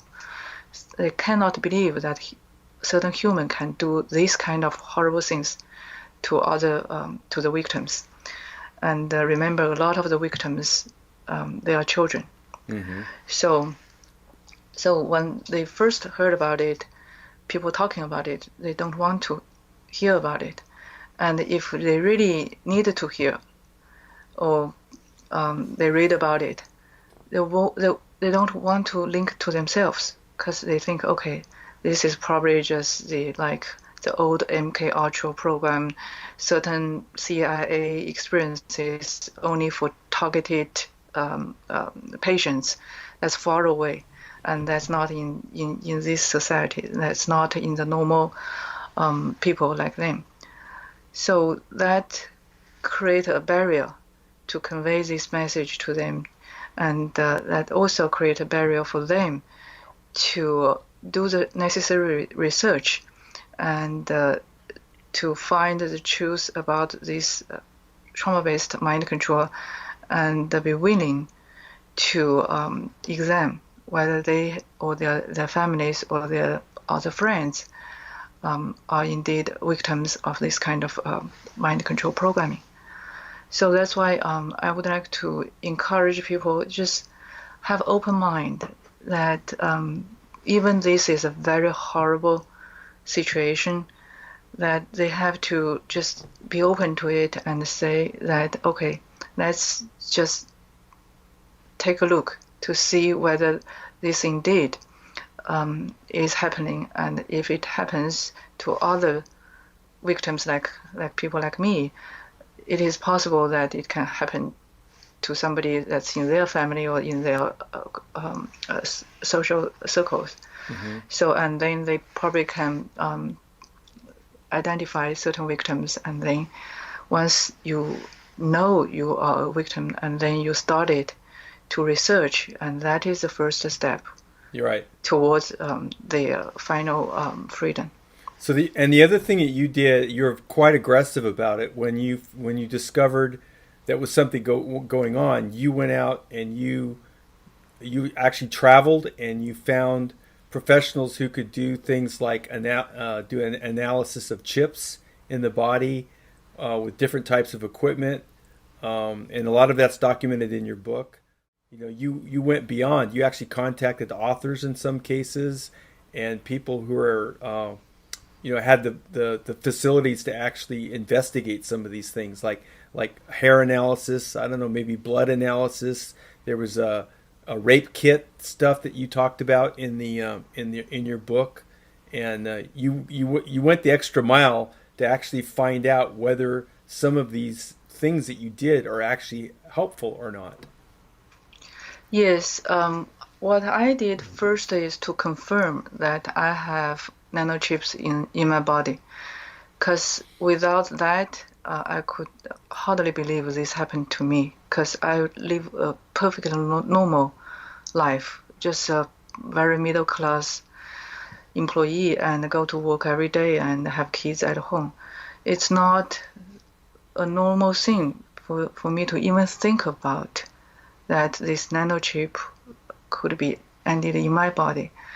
So having the professionals to scan and confirm it is the first step to let me be awakened that this society is not necessarily what the TV shows or what the movies shows. A lot of dark entities are out there. A lot of horrible things are indeed happening to us.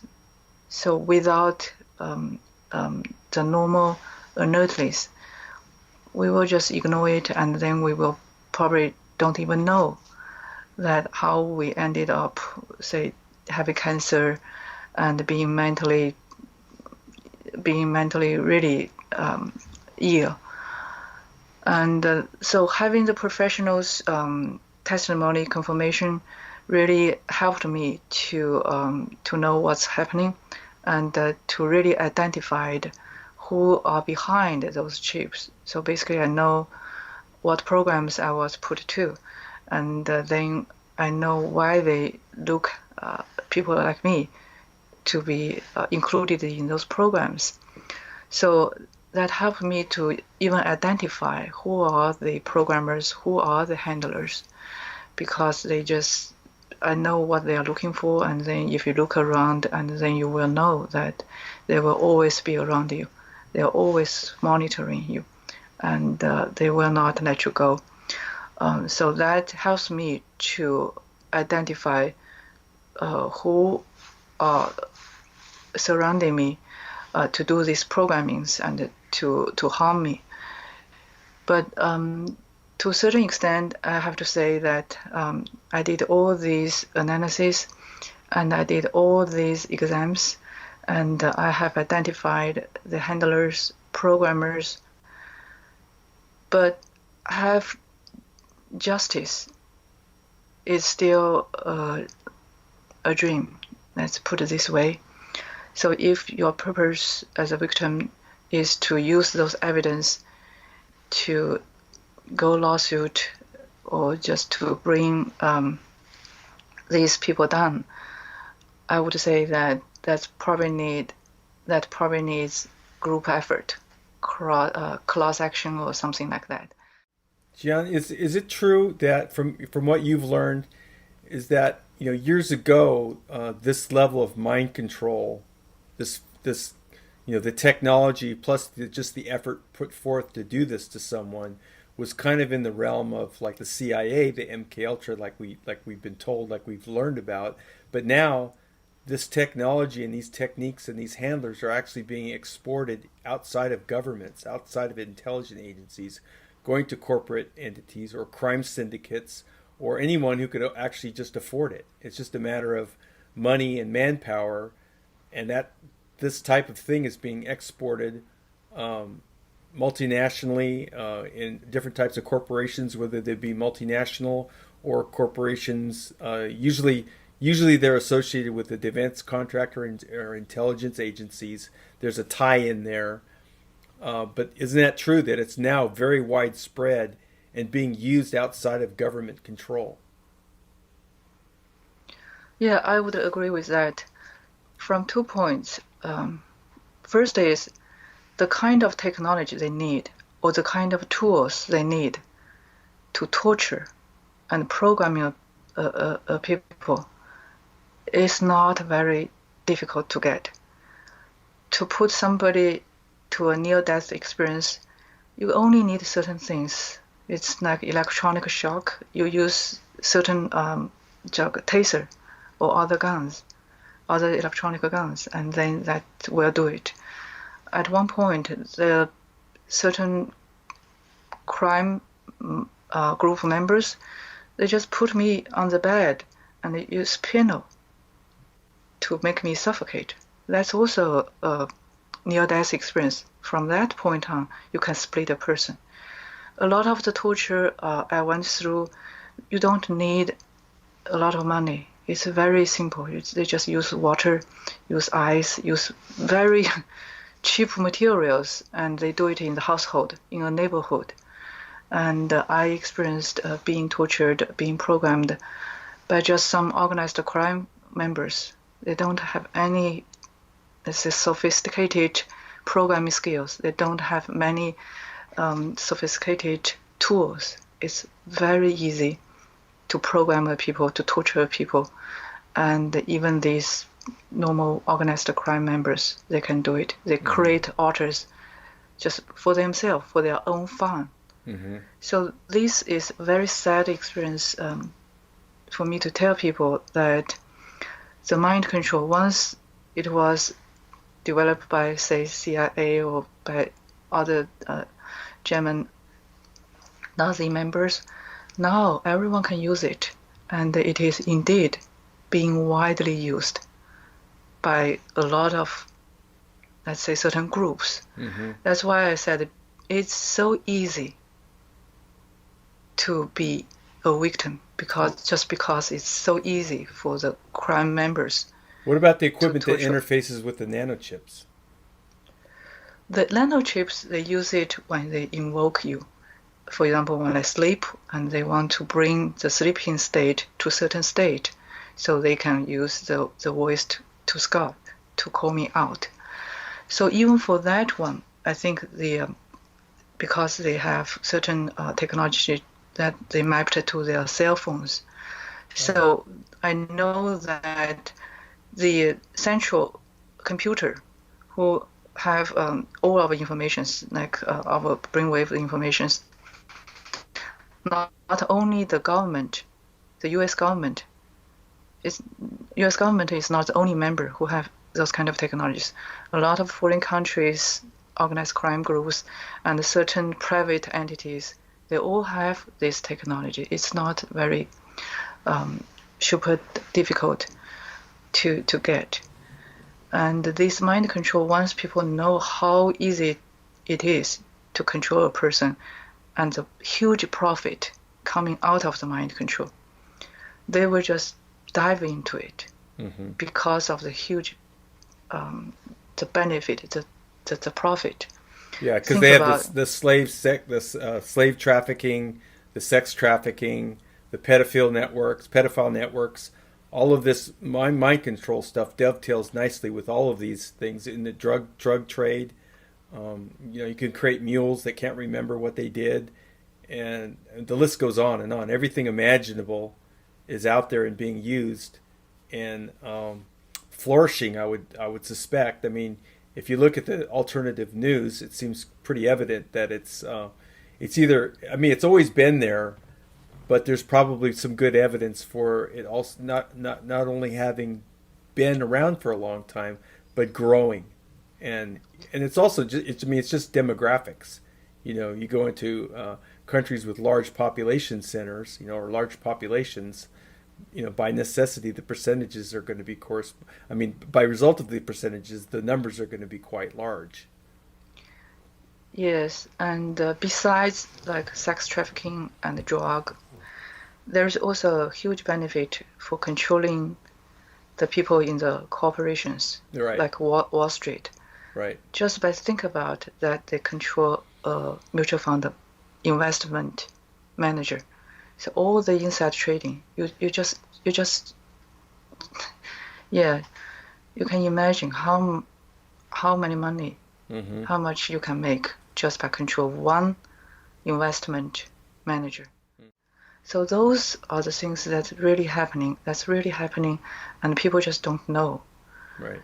And this is from the money perspective. If you think about the government, who's doing the lawmaking, and you think about the police, who's or the judge. So that's the real benefit. That's the real attraction that these every entities, different entities, are looking to use the mind control in the wide variety of the corporations, government, military, and the law enforcement agencies.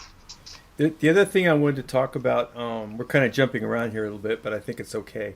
On the deprogramming that you've worked on, you go through a process where, correct me if I'm wrong, but I mean you're working with somebody who's going to create a safe environment for the alters to present themselves, and then become aware of their memories, the trauma, and the steps to take for reintegration. And there's always, correct me if I'm wrong, but there's always alters that are going to be kind of staying in the background, waiting to see how this develops for the other alters, because they're not going to step forward until they know that they have some safety in the process that you're going through. Is that correct? Is that a good way of describing the process? There are, I think, many different kinds of deprogramming technologies. The one that you talked about, normally it's kind of using conferencing, meaning that they let authors coming out, like having a meeting, and every authors started talking about their experiences, and then you started healing them, telling them that those memories are gone. The experience, we know it, and then it's no longer happening, and then you can be safe now, and then you can heal. So that's one way to do it, and I know a lot of, especially the older MK Ultra survivors, when they get to 40 years old, 50 years old, the memory started to break, and then they will remember things happened when they were young, and that method really worked because the abusers or the programmers normally are no longer in their life. So the authors can feel safe. Okay. And the authors can start talking about the horrible things they did when they were young. And then the main person can tell the author that, okay, see, the abuser is dead, or the abuser will far away from them. You're safe, you can heal.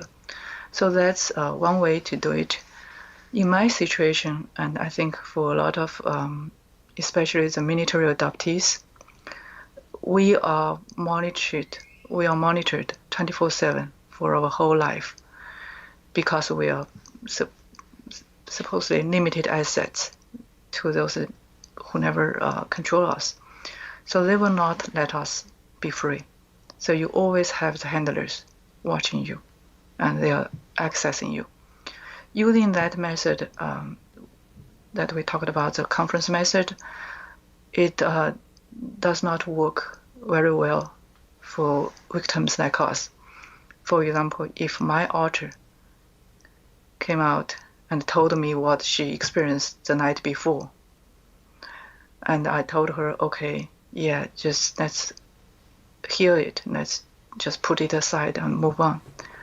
The same night that she told me I will be abducted again, and the programmer will torture the author who talked, and torture the authors who wanted to be free. And then they will reprogram them or even kill them.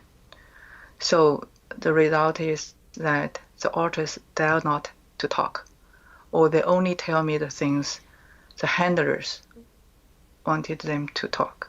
So they even lie because they are afraid of the handlers being will torture them if they talk. So the method I used is called a virtual method, meaning that it's not a real situation. So we just created a virtual environment. Just imagine a place that is safe. When we say safe, it's not necessarily saying that it is you're not accessed or not. It's just when we deal with the trauma, that environment is safe. And then we have used some objects, like I use a computer to access my subconscious machine, subconscious.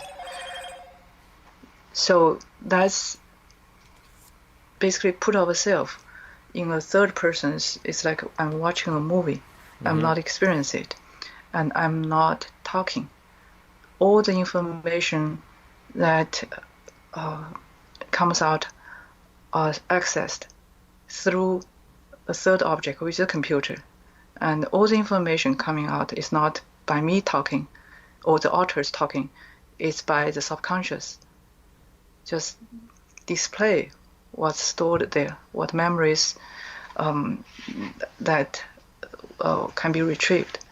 So using that method, the authors will be safe because there is no need to ask authors what happened.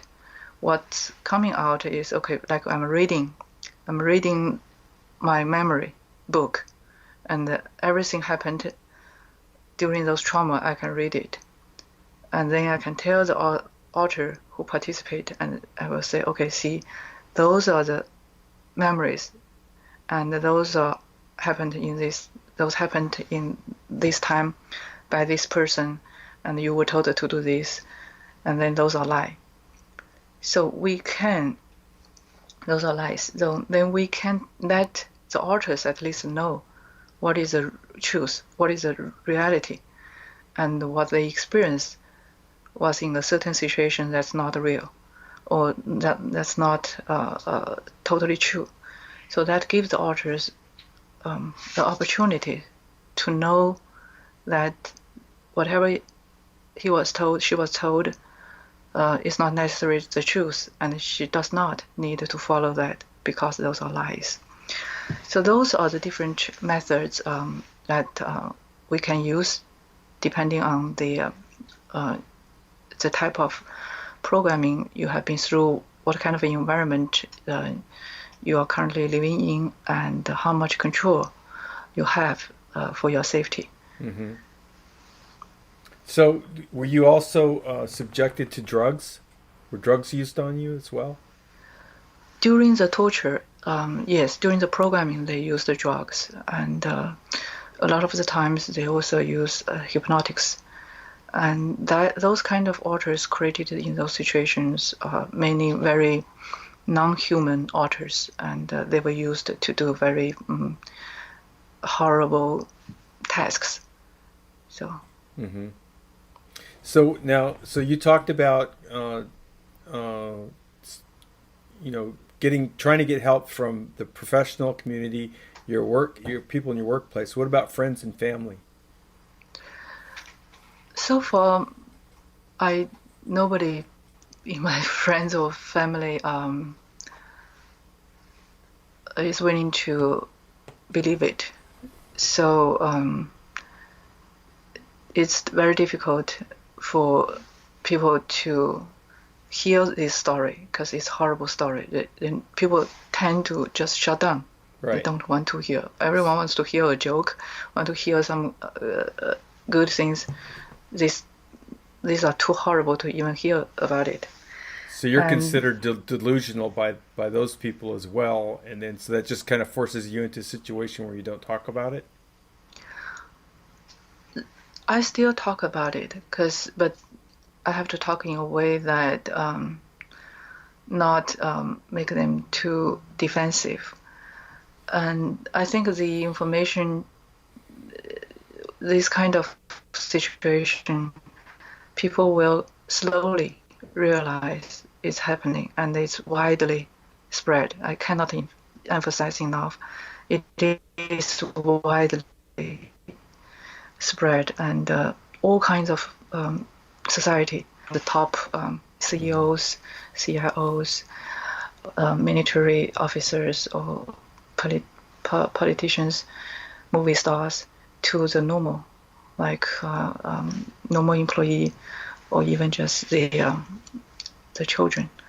So with this kind of situation, I would like to just bring as many awareness as possible to these people, to let them know that, face it, you have to, no matter how ugly the reality is, if you want to get free, you have to, the first step is to be willing to look at it, and just to face it. And then that's the first step you have to go through. And even with some people are willing to look at it, but they have this kind of programming installed. I know that the perpetrators, the handlers, the programmers, they normally put a program there saying that these are too horrible. You cannot handle it. Just pretend that the life is normal, life is good. You don't need to deal with it. When you are old, when you no longer care about it, then you will retrieve your memory. So this kind of programming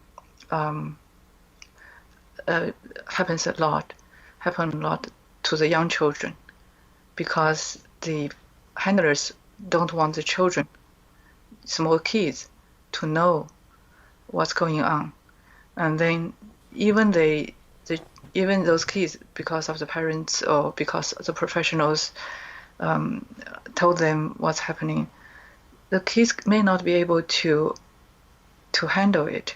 So they will listen to the handlers saying, okay, look at it, you right now, you are going to school, you have good friends, you enjoy your life. Why deal with those horrible things? Why not just pretend your life is still happy? You still enjoy your school, your daily life. Why you want to handle those heavy topics? So I think those are the very evil mind control program, because this makes the children willingly accept the torture, and that further degraded them and further caught their desire to be free and have a normal mind sight. So that's what I would suggest to adults. Yes, definitely. No matter how horrible the situation is, no matter how painful the memories are, for your own safety, for your own health, for your own healthy, for your mental stable, mental healthiness, you have to just deal with it, and then just like you have a cancer, Right. you cannot just pretend it didn't happen. Right. Yeah. Yeah. You have to face it. Even you don't take the treatment, at least you know that it is happening, and you avoid the situation that will make this cancer even worse. And for the small kids, for children, it's really breaking to tell them the thing. It's very sad. So I understand that not everyone is willing to tell the children this is happening. So that's why having a good professional group, having a very supportive professional environment to make the children feel safe, and slowly, step by step, to recover and heal. That's very important. Yeah. Okay, now, so with the abductions, there's physical abductions and there's what you might call astral abductions, and those are both happening to you. Is that correct? Yes. So astral traveling and being slaved in astral traveling is a field that not a lot of people know, because it's just so unreal. People don't believe astral traveling. A lot of people don't believe it. Right. And they don't know that your part of your body can be out of body and be projected, and then can be captured and be slaved. So that's an area that we do probably need another session or another time to talk, because this is the area. There are a lot of unknowns. It's highly hidden technologies. It is not many people knows really what's going on. From my experience, I know that when I sleep, that the handlers or the programmers, they use technology to intentionally trigger the out-of-body experience when we sleep, to force me to astral projection. And that's when I astral travel, and then they can capture me in that astral plane, and then from there they can further slave. So these topics, like multiple bodies and the different planes, those are the topics that normally people think it's secret society's knowledge, or it is just not science. But I think that more and more technologies will be revealed, and people will know, like, outside of a physical realm, there is a spiritual realm, and that's equally important, and that's, I would say, even more important. And in that spirit, we can not only be slaved, be mind controlled, and be tortured in the physical realm, we can be also controlled, slaved in the spiritual realm. And to break free from the spiritual realm, sometimes it can be very simple, but in reality, I find that it is still a long way to go. And I would currently I'm doing a lot of research about it, and I'm also trying to find a solution for this spiritual realm slavery, the astral traveling, the slavery during the astral traveling, because I don't see a lot of people write about it or talked about it, and that is actually equally, or I would say even more important topic, because the physical body or physical body's mind control we can deprogram, and a lot of people had already tried to integrate and heal. But in the spiritual level, what kind of deprogramming can we do? How do we integrate? And whether there is any way we can really control to not being forced to do astral planning. Even we are astral planning projection, we can choose not to be slaved. So those are the steps that I do have some experiences, but I'm still still working to get freedom from that spiritual run. I want to just read a really short piece in your book and get your comments on this. It's at the top of page 94. Through my never-ending efforts to seek freedom, I have tried many methods to free myself from targeting and mind slavery. The most important is to pray. During my 3 years of struggling with all kinds of failures, I found that sincere prayers work wonders. Yes, actually, that's a message I want to really emphasize. It's the prayer that's working in the spiritual realm. And in the spiritual realm, it's really powerful because a lot of things, what we say, really matters.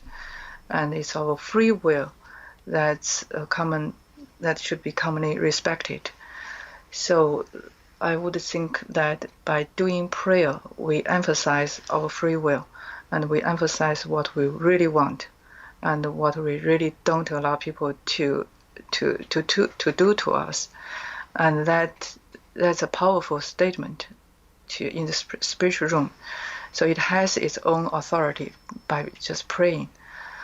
Another aspect of it is that as an individual facing this very dark, very powerful entity behind this nanochips implantation, behind this mind control, behind this military abduction, I find that depending on myself, no matter how strong-willed I am, it's not enough. And we have to rely on the divine power. We have to rely on the divine intervention. And I do have personal experiences that prayer worked wonder from this perspective. That to me, that's the most important lesson I learned through this torture, is to know that we are spiritual beings, and then as a spiritual being, that we have our lesson to learn, and we have a lot of growth that we need to do in the spiritual perspective. So I would encourage people that no matter what religions you have, no matter what is your belief system is, just pray. Because by praying, you really don't know what kind of power you bring from that spiritual room to the physical room. And to me, the miracle happens. Okay, good. I want to thank you for joining me, and I want to extend the invitation again to you if you want to do a follow-up. I'm really happy to do that. I just want to let everybody know there's a chance that if we do that, there might be an opportunity for Ilana Freeland to join us, which is something that we tried to do for this interview. We were not successful, but she was the editor of your book, and she's helping you with some other things, I understand.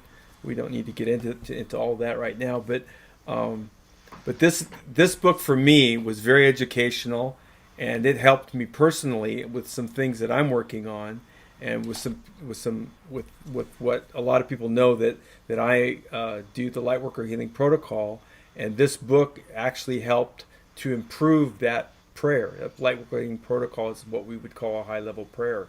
So it was very helpful to a lot of people already, and it's being used on in the ever widening circles of practitioners who use the light worker healing protocol, and so I want to thank you for that.